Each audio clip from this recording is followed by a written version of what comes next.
You're big. My name's Jennifer Ryan. I'm married to Tommy Ryan.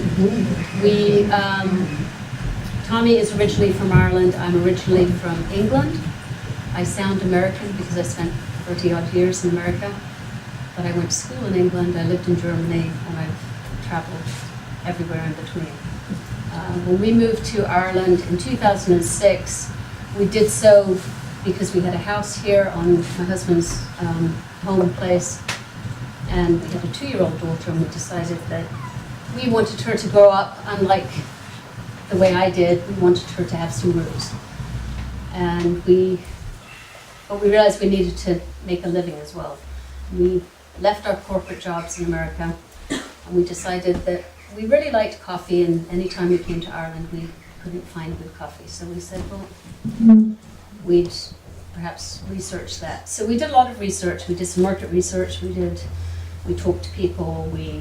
I had the advantage of being in market strategy for a very large company in the US. So I had access to loads and loads of data, and I also knew how to do these things. So we investigated it. We realized that there was almost nobody doing roasting at a small level, that the market was dominated by instant coffee or 1 or 2 very large roasters. And living in Denver, Colorado, we had 47 coffee roasters local to us. So we started investigating it, and we talked to our friends. Our friends just happened to know someone roasting coffee. So we were not going to be opening in Denver, and they invited us out to roast with them. So we'd spend days, weeks, hours at different roasteries, watching them roast, learning, talking to them, figuring out what machine they're using, what beans they're doing. I'd never seen green beans in my life before. Then we enrolled in a class, and we got certified and all of this. Now, you can go to a class and you can spend a week learning a lot about coffee, but you leave that class, you cannot roast coffee that anybody wants to drink. I promise you that. And so we did get a little bit of help by roasting with people in Colorado. Then we moved to Ireland. We ordered our roaster, 2 actually, a small kind of sample roaster that roasts 3 kilos at a time, and then another one that roasts 24 kilos at a time, which is what we run our production on these days. After 3 or 4 months of roasting some really rotten coffee, just trial and error, trying different things, calling back different people, and we eventually got a couple of blends that we thought were kind of drinkable. And we went out and we started going out to different people, and they liked it, they bought it. So that's where we began, and then one of our very first customers was Copper and Spice in Anacostia, which happens to be right next to where our roaster is right now. And they recommended that we send samples to Sally McKenna. We did, and that's where we got our first awards that really gave us the right to knock on doors. With that in hand, it really helped us get going. So we started from there. We import our beans. At the time, we imported just through one broker. Since then, we've expanded, and we have moved away from that broker more and more, because we found that very large coffee brokerages answer the phone and they take orders. They're not really interested in the farms. They're not very interested in sharing information about the farms or the beans or the environment. It's just, this is a price. They're just traders. It's a commodity. It's the second largest commodity in the world after oil. So we've been kind of disillusioned with that, but we were getting good pricing and whatever. So over time, we started giving a bit of our business to different brokers who we engaged with more, and we've built partner kind of relationships with. Presently, we're importing more and more of our coffee from a broker in Bordeaux.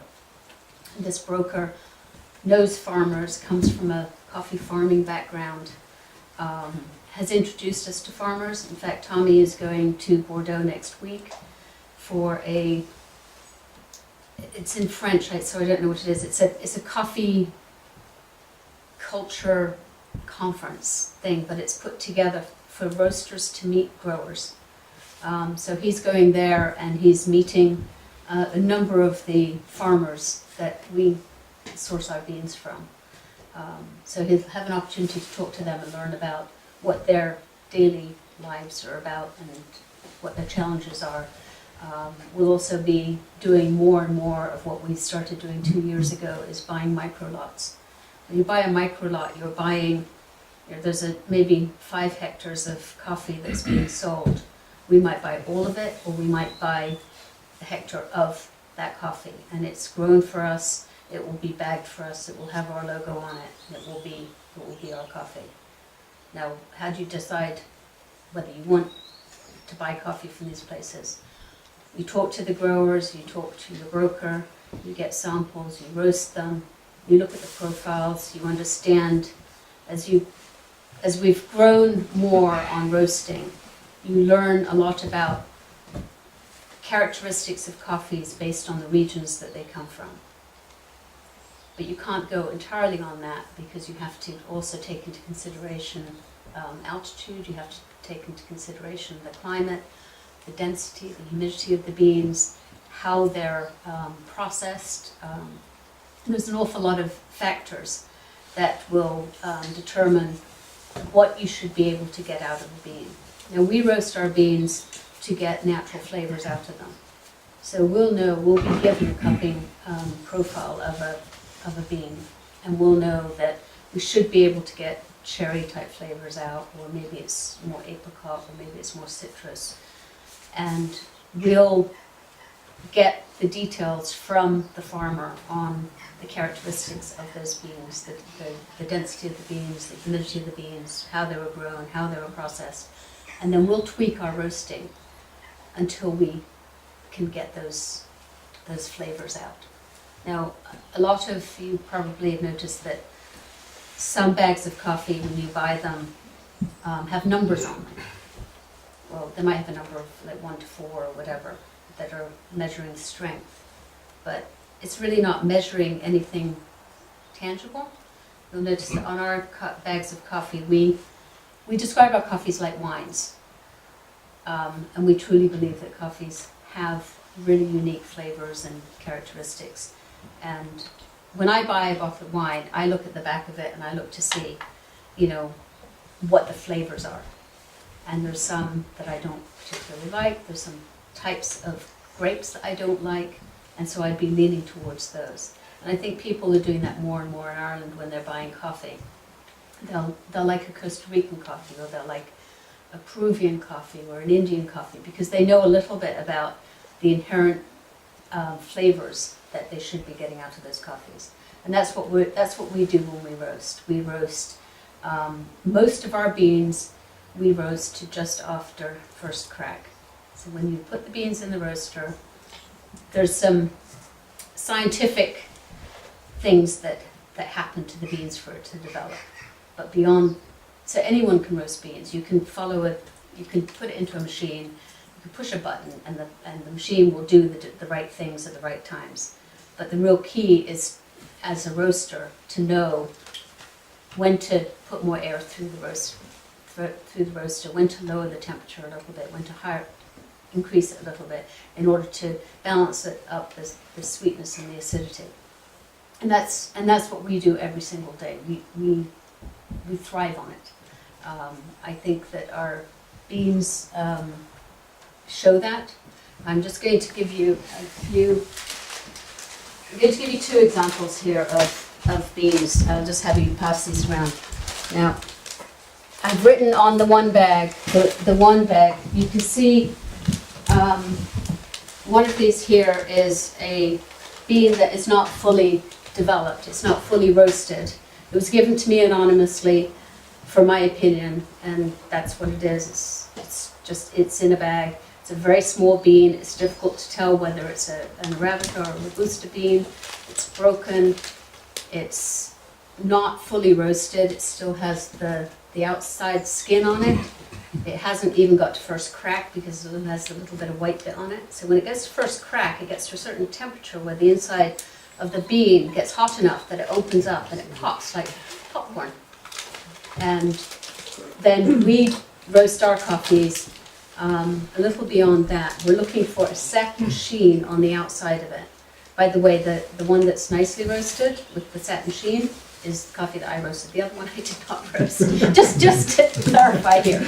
But the only reason I'm giving you two is if you're looking at raw beans sometimes and you're looking to understand what to buy and what should be good, a lot of people never see the raw beans, and you wouldn't necessarily know even by looking at them. There's certain things that you can know by looking at them. You can also smell them to know whether they're burnt or under-roasted. If they're under-roasted, they smell very, very grassy and underdeveloped. If they're too roasted, they'd be rather oily, and they would probably be quite black, and they wouldn't have a smell except kind of a burnt type smell.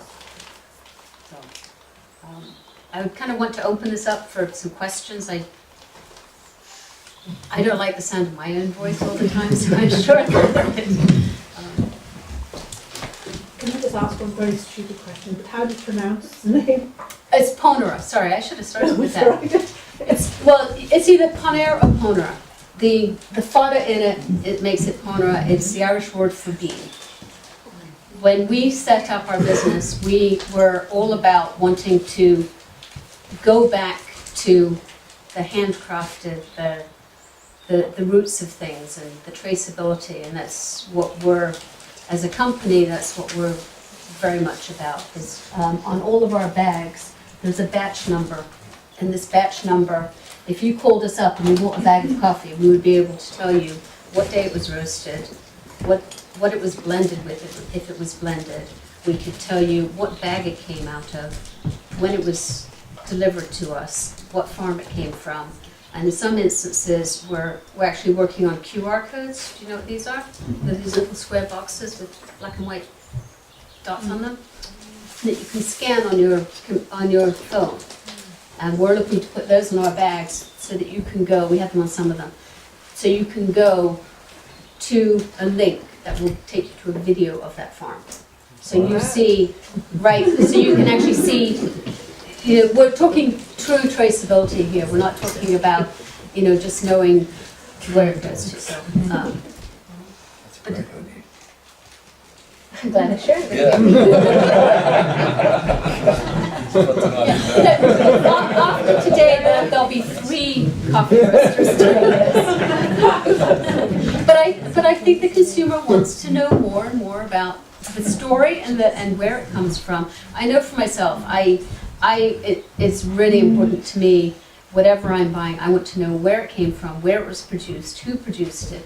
Was it packaged in Ireland, or was it actually roasted in Ireland? Was it, did it come from a farm in Ireland, or was it just put into a box in Ireland?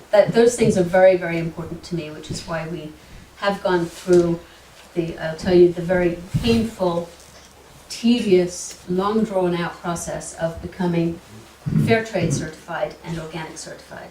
Now, organic certification was not as difficult for us as the fair trade. The fair trade was 17 pages of documentation for each variation of our product. So if I had my Indian bean there, it's an Indian Monsoon Malabar and an El Salvador. And I would have to fill out 17 pages on both coffees that go into that blend. And then I'd have to fill out 17 more for each bag size and 17 more for whether it's ground or whole bean. I mean, it's not a green program at all, because there's a lot of paper wasted in this process.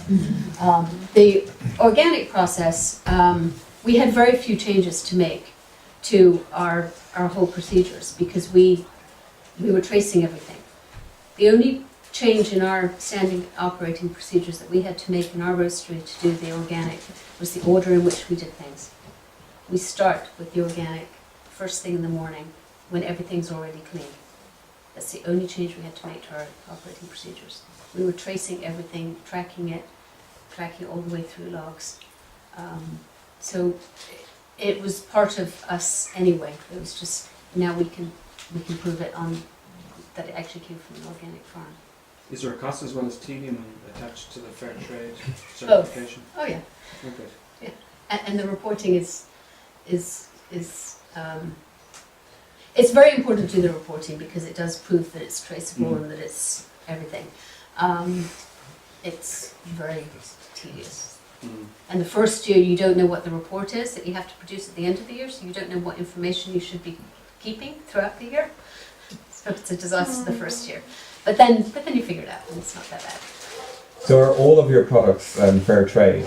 They're not. They're not. We okay. have 3 products that are fair trade. 2 of them happen to be organic. And then we have, 4. We have a Brazil fair trade and we have a Honduran fair trade.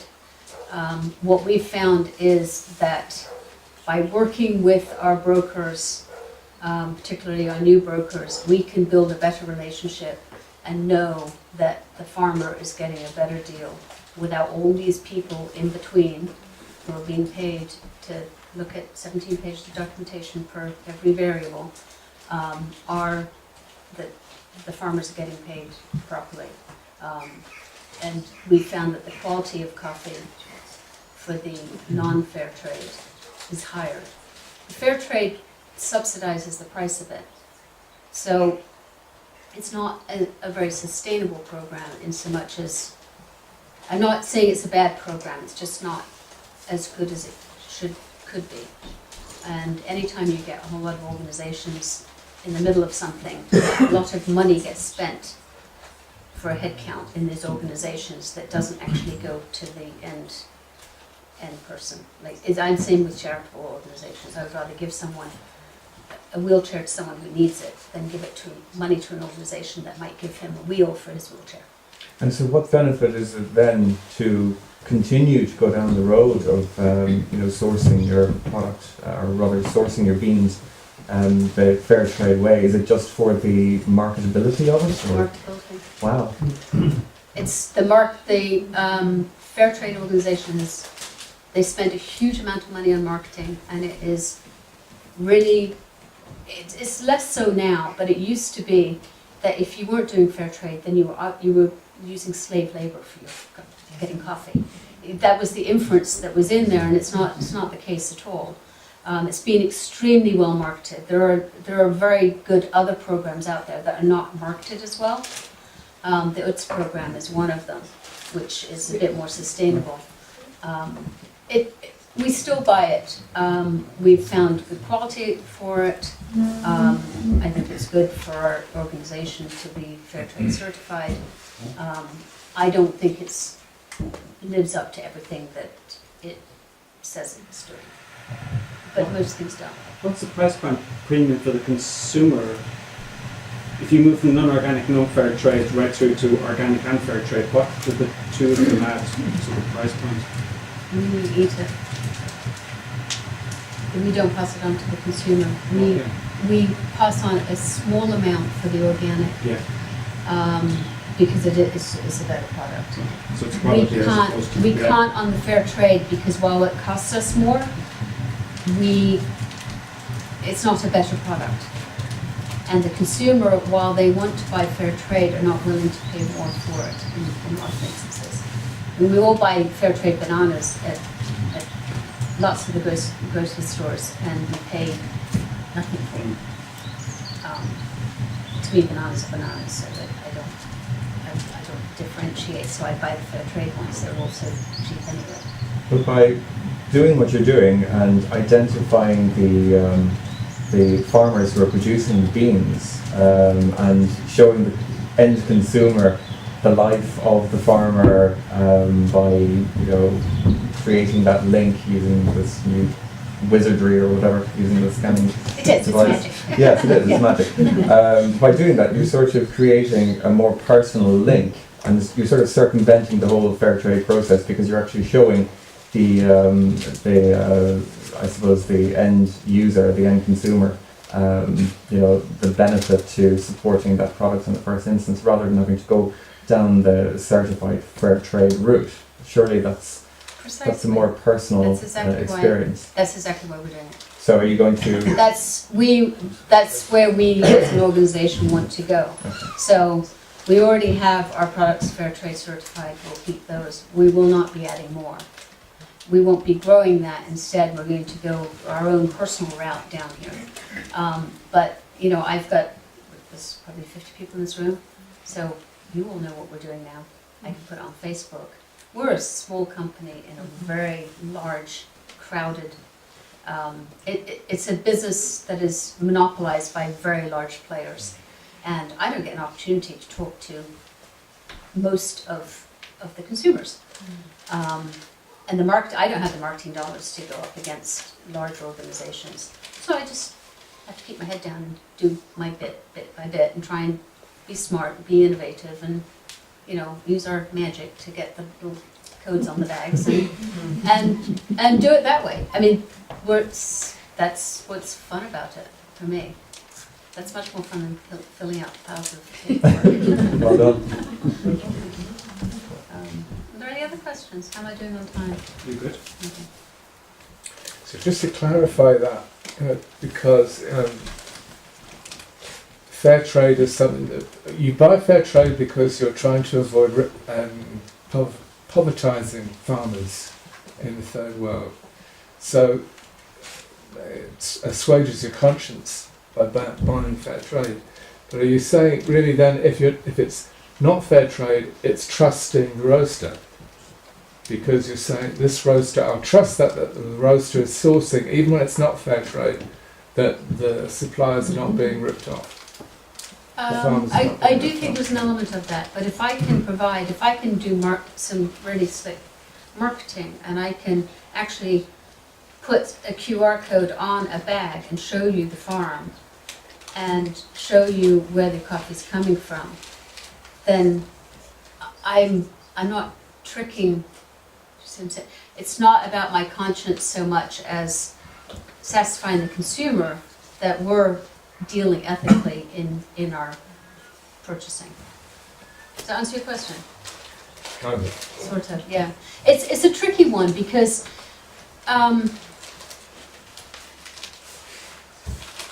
some of it has to come down to trust. Yeah.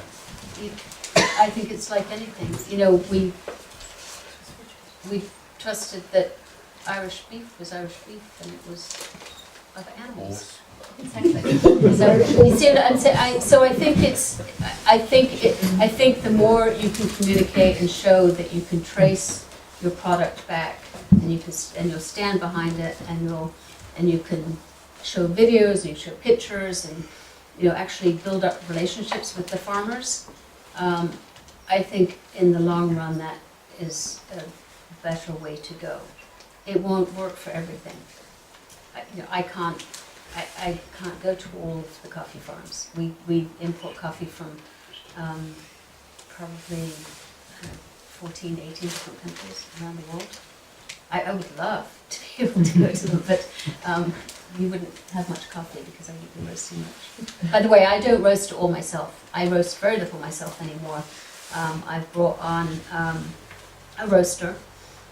He's been with us 4 years, and he was allowed to watch me roast for the first 6 months, and then I would let him roast, but I wouldn't let him do anything too much.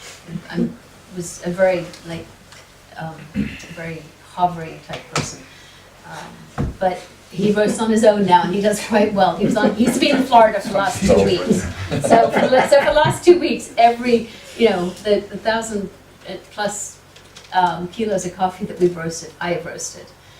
So I do still know how to do it, although he calls me when he's gone and said, "How are you getting on? Did you get the order from so-and-so? How's that going? Is it all right?"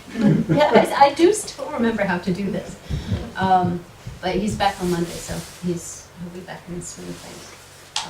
Tell the audience about your weird cherry tea coffee thing. Oh yeah. I'll put it's open, so just you can smell it, but it is open. This is something called cascara. I got this from, there's a farmer in El Salvador that is the father of our broker, and we buy our El Salvador coffee from him. And I was in Indonesia a few years ago, and during the harvest, and I pulled off one of the cherries, and I said, "Can I eat this?" And they said, "Yeah." So I ate it. Obviously, there was a pip inside called a coffee bean that was raw, but I ate the cherry bit around the outside, and it was really sweet. It was lovely, and I didn't know what to expect. And I said, "So what do you do with this?" And they said, "Well, we just depending on how we dry them, whatever, but it gets used as fertilizer, it gets thrown away." And I said, "Well, it must have good properties in it, like it's going to have a lot of nutritional properties and so forth in it." I said, "Well, then maybe." So I have asked my broker to ask his dad if he'd dry some for me. So this was late last year. So a few months ago, I get this silver sack coming through the door, and my staff are going, "Yay, cocaine, we'll make loads of money on this." And I said, no, I'm afraid we can't trade in that. But they thought, coming from, maybe one of these countries. So I said, no, this is our cherry coffee. So it's a cherry coffee tea. So basically what he did for me is he dried the pulp, the cherry, and we've been experimenting with it, and you can see about 3 grams of it into a cup of hot water, using like one of these, or you can use a whatever, and it makes a beautiful sweet tea. Naturally sweet, you don't need to add anything to it. It's got lovely cherry flavors to it, a little bit of hibiscus honey to it, and so we've wanted to get into the tea market, so this is our stepping stone through the coffee tea to get in. So this is one of our things that we're just going to experiment with and see. So far the feedback has been good, and we'll see how it goes from there. It's really tasty. Because usually this is in remedies for constipation. Cascara. You spoiled it. That's Oh, only made it things very I've come popular. across before as an ingredient in blends specifically. Yeah, it doesn't have that effect if you drink it. We'll excuse you in a moment. So, one of the other things I wanted to, and I apologize because I just filled this today, but I didn't seal it properly. But I don't know if anyone's seen the chaff. This is the waste that comes from your coffee. So this is the chaff. This is the little bit of skin that comes off the coffee when you roast it. You'll notice the sample that I sent around still had some of this on it. It's not That's good. a bad sauce. Yeah, the bad sample. Yeah. So if you just look at that, it's really light. We haven't found a use for it yet. We just put it into our compost, into our food waste bin. I know It's too someone that light. makes cushions out of it. That'd be really messy. It flies around. Just like feathers though would Yeah. fly around. There's a use, you can sell cushions. They keep you awake though. I want Not pillows, not pillows. I want to mix it with natural vegetable oil to make compost. And there's machines for it as well. There's two as well. I think next year we might qualify for one of these green certifications, because we are actually trying to use all of what there is. So if we can find a use for that, then we could use it. And you can use it as, compost or stuff like that. The grinds, by the way, I'm sure you all know this, you can put around rose bushes and they keep slugs away. Slugs don't like crawling across grinds, so they stay away. We used to make pillows out of hops to help you sleep. So you could make pillows out of the coffee to make you stay awake. I'm missing the point there, Rod. Well, the hops would smell very nice to sleep with. I'm not sure about the. Well, that doesn't smell bad. I mean, that smells. Oh, the cherry. Sorry. Any more questions for Jennifer before we move on to Ferg? We should be pizza, but isn't. Yeah, it was tweeted tonight. That's 3MP actually. Yeah, it was. I retweeted it and I realised, I looked at it for 3MP. Everyone thinks I roast for 3FE now. Seriously, It has been. It's not going to be. it's been a conversation. I don't know if it's a good thing or a bad thing. Thank you very much, Jennifer.